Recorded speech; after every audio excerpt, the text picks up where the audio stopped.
For 2 brutal, exhilarating decades, every competitor, every industry analyst, every gaming journalist, and every boardroom strategist committed the exact same fatal error when assessing Sega.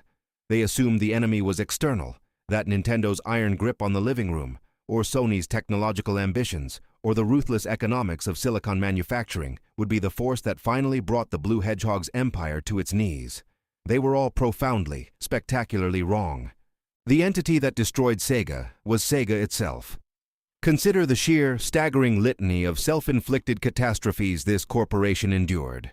A surprise console launch that blindsided its own retail partners and incinerated years of hard-won distribution relationships overnight. An add-on peripheral, the 32X, released mere months before its own next-generation console, cannibalizing sales and annihilating consumer trust in a single bewildering holiday season. An internal civil war between its American and Japanese divisions so bitter, so poisonous, that executives on opposite sides of the Pacific were actively sabotaging each other's product strategies. A console priced $100 above its competitor's identical announcement. A chief executive so consumed by nationalistic pride that he overruled his own most brilliant strategist, the man who had delivered Sega's only era of American dominance, and replaced proven marketing genius with disaster after catastrophic disaster. And finally, a last-generation console that was, by nearly every critical measure, a masterpiece of engineering and game design, the Dreamcast, murdered not by inferior technology, but by the accumulated wreckage of every broken promise and squandered alliance that preceded it. Any other gaming company would have been dismembered at auction, its intellectual property parceled off to the highest bidder, its mascot licensed to mobile game developers for pennies, and its name reduced to a retro nostalgia brand printed on novelty t-shirts. Any other corporation that burned through 4 hardware platforms in 8 years, alienated every major third-party publisher on the planet, and watched its global market share plummet from 65% to effectively zero, would have vanished entirely. A footnote in the digital cemetery alongside Atari and the 3DO. But instead of dissolving into the graveyard of dead console manufacturers, Sega performed the most humiliating, pragmatic, and ultimately life-saving act of corporate surrender in entertainment history. It laid down its hardware ambitions, swallowed a century of manufacturing pride, and reinvented itself as the one thing its founder would have considered an unforgivable disgrace: a third-party software publisher, making games for the very machines that had conquered it. This is the story of how Sega built the most aggressive, culturally electric gaming brand of the 1990s, waged a holy war against Nintendo that it was actually winning, and then systematically detonated its own empire through internal sabotage, executive arrogance, and a catastrophic refusal to listen to the people who understood the American market, handing the entire global gaming industry on a silver platter to a Japanese electronics conglomerate called Sony that had never made a video game console in its life. To understand the true, bitter irony of this collapse, we must rewind to 1951, to the smoky, neon-lit entertainment halls surrounding American military bases in post-war Japan, where a company called Service Games was shipping coin-operated amusement machines to homesick soldiers stationed overseas. The corporate mythology paints Sega as a scrappy Japanese underdog that clawed its way into the gaming business through raw engineering talent and creative audacity. This is a considerable historical distortion. Sega was, at its origin, an American enterprise, founded by American businessmen Martin Bromley and Irving Bromberg, incorporated in Tokyo for tax advantages, and designed from day one to extract money from captive audiences through addictive, coin-swallowing machines. The name itself, Sega, was simply a contraction of Service Games. In 1965, an American entrepreneur named David Rosen merged his jukebox import company with the operation, and the modern Sega was born. Rosen understood something that would define Sega's DNA for the next 4 decades. You did not win in entertainment by being polite. You won by being louder, faster, and more reckless than everyone in the room. That philosophy, confrontational, swaggering, borderline reckless, would eventually deliver Sega its greatest triumphs and its most devastating defeats in equal measure. But Sega's ultimate weapon was something entirely invisible to the balance sheet analysts, something no competitor could replicate, because no competitor had the institutional nerve to attempt it: radical anti-establishment identity.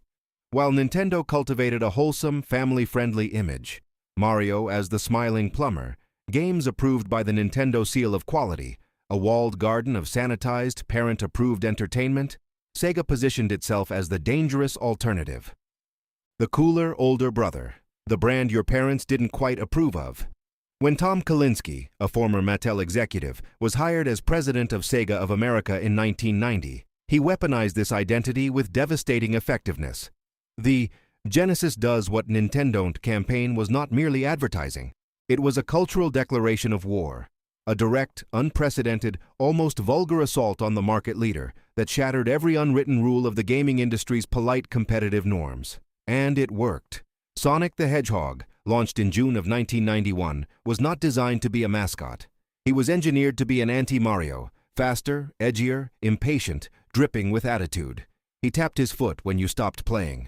He was, in every pixel, a middle finger aimed directly at Kyoto. By 1992, the audacity had paid off beyond any reasonable projection.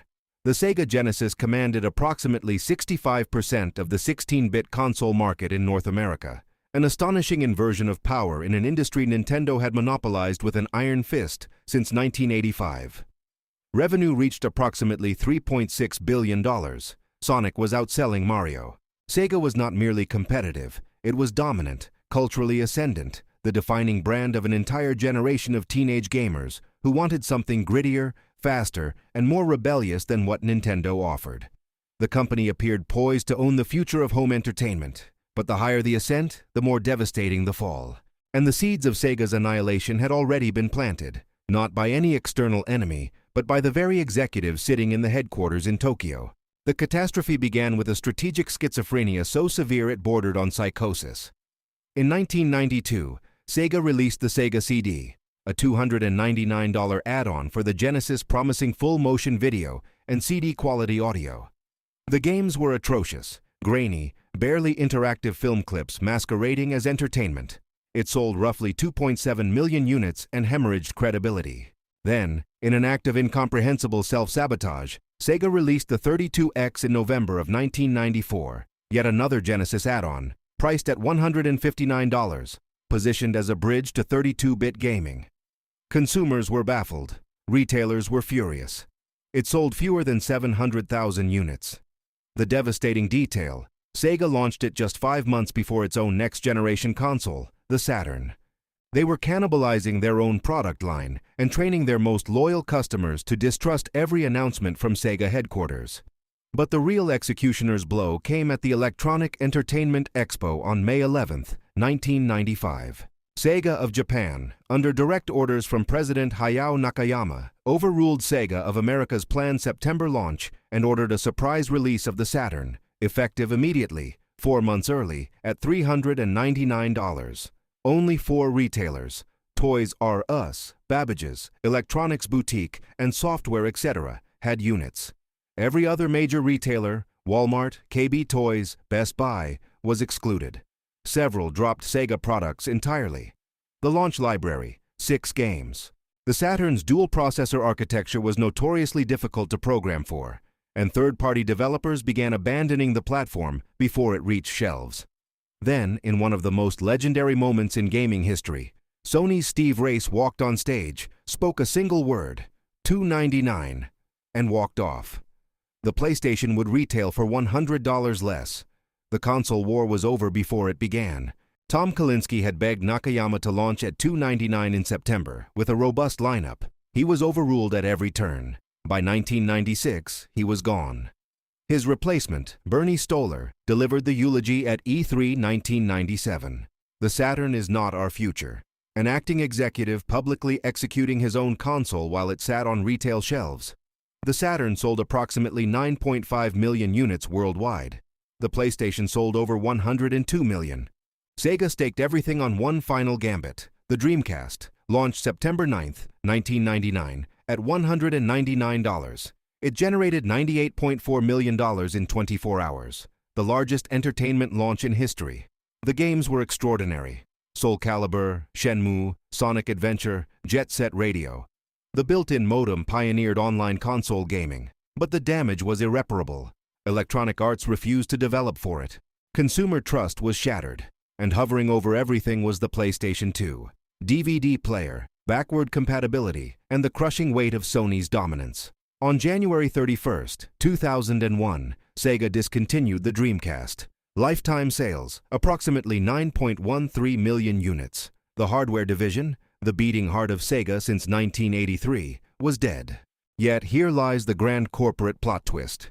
In the final months of Sega's existence as a hardware manufacturer, a 74-year-old man named Isao Okawa, chairman of CSK Corporation and chairman of Sega's board of directors, performed an act so extraordinary that it has no parallel in the history of the gaming industry. Before his death on March 16, 2001, Okawa donated approximately $695 million of his personal Sega and CSK stock back to the company to fund its transition from hardware manufacturer to third-party software publisher. He forgave hundreds of millions in personal loans. He essentially purchased Sega's survival with his own fortune and then died.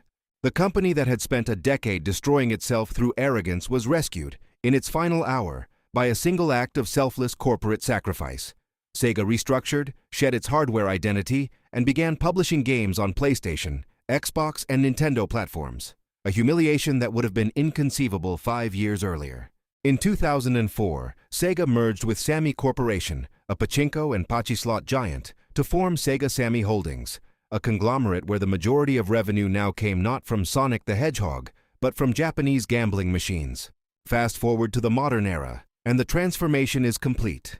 Sega Sammy Holdings generates annual revenue exceeding $3 billion, but the engine of profit is pachinko parlors, not video games. Sega acquired Atlas in 2013, bringing Persona into its portfolio. Total War, Yakuza, and Sonic persist.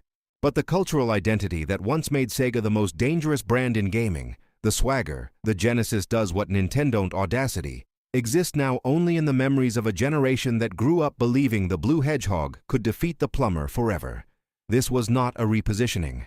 It was a full organ transplant, the soul excised and replaced with a financial engine unrecognizable to David Rosen, Tom Kalinske, or the millions of teenagers who chose the Genesis because Sega made them feel like rebels. And so we are left with two irreconcilable visions of Sega. The first is a devastating clinical study in executive hubris, the corporation that achieved the impossible by dethroning Nintendo in the American market, then systematically annihilated itself through internal civil war, hardware fragmentation, a catastrophic surprise launch that alienated every retail partner in North America, and a Japanese executive class so intoxicated by national pride that it repeatedly overruled the American division responsible for every dollar of success the company had earned. A corporation that released 3 hardware peripherals in 3 years confused its own consumers into paralysis, and then watched, stupefied, as Sony, a company with zero gaming heritage, walked into the vacuum and built a dynasty that still dominates 30 years later. The second vision is warmer, more wistful, saturated with the electric nostalgia of a generation, the memory of a company that, for one brief incandescent era in the early 1990s, made gaming feel genuinely dangerous, genuinely subversive, genuinely cool in a way that no focus group or marketing algorithm could ever manufacture. The blast processing wars, the playground arguments, the first time Sonic hit a loop at full speed. They built the ultimate corporate mechanism of adolescent rebellion, and in doing so, proved that attitude without discipline, swagger without strategy, is merely the prelude to a spectacular self-inflicted collapse. Because sometimes, hidden behind the simple blue logo of Sega, there is a quiet, invisible war. A war between the insurgents they were in 1991, the dysfunctional empire they became by 1995, the hardware corpse they were declared in 2001, and the pachinko-funded ghost that still carries their name, proof that in the gaming industry, the most lethal enemy a company can ever face is not the competitor across the aisle, but the executive sitting at the head of its own boardroom table.